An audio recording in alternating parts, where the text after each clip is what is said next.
In this video demonstration, I'm going to show you how to use the brand new Margit's pop box die from the press cut collection to make the basic fold box. Here's a really highly decorated one, and the idea is that the flaps fold up and it all folds flat. Obviously this is very full, so probably doesn't fold as flat as we'd want it to, but the idea is that it all pops out.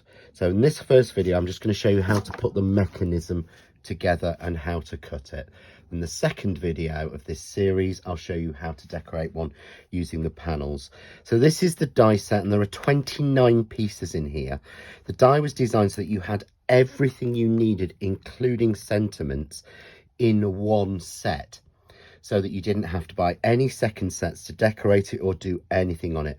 Obviously you can use lots of different things to decorate it with, but I wanted you to have lots of different options within the die. So what we're going to do is we're going to cut the basic card. So you need the main card section, which is this one here. So I'm just going to put that against a piece of coconut white Craft Artist Essential card and tape it down. And then you need the two sections that will give you the little pop-up shelves inside. So we're just going to tape those down, and there's plenty of space to put the sentiments on should you want to. So say you wanted the happy birthday in white, you could pop those down as well. Let's pop the happy and birthday. And even if we wanted to say a couple of white stars, you could put those on. There's plenty of space in the set and on an A4 sheet to get more pieces out of it. So what we would do is to run that through our die cutting machine. You will need an A4 die cutting machine for that. And we will get these three pieces out. I've already put tape on them just to speed it up. But the main piece you will get first of all is this one. And what you need to do is to just make each side fold. So we make each fold,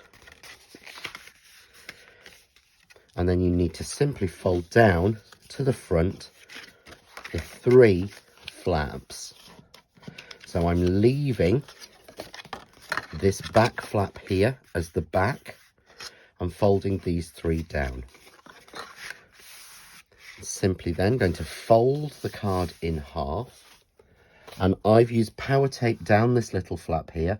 I would suggest using power tape or a good red line tape, and I'm simply going to fold that flap over,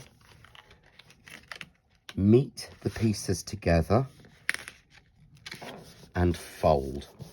And there you can see this has been designed to fit in a 6x6 envelope. So it pops up 1, 2, 3 to give us the stability that we want. However, it folds completely flat. So now we want to put the risers into it. So you have two of these. One, which is the tabs cut off. That gives you a section of approximately 1 inch that will pop up at the top. And then one with the tabs on each side, which will give you one that sits inside. So we just simply fold the two panels back. We'll start with the larger one. And again, I've used power tape. This is 6mm power tape. We just reveal the tape, bring our box in. And what I do is just bow that slightly, slide it in and slide it until I'm happy that it's in the right place. Loosely stick it down, and then you want to close the box.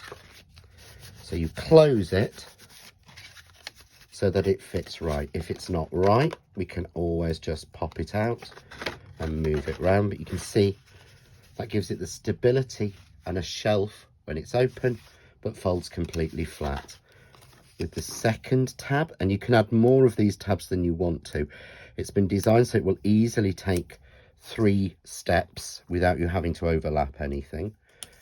So we do exactly the same again. Fold, pop this roughly into place where we want it, and close and fold. And that way then we have our pop box with our shelves to put our sections on, and it just folds flat for postage.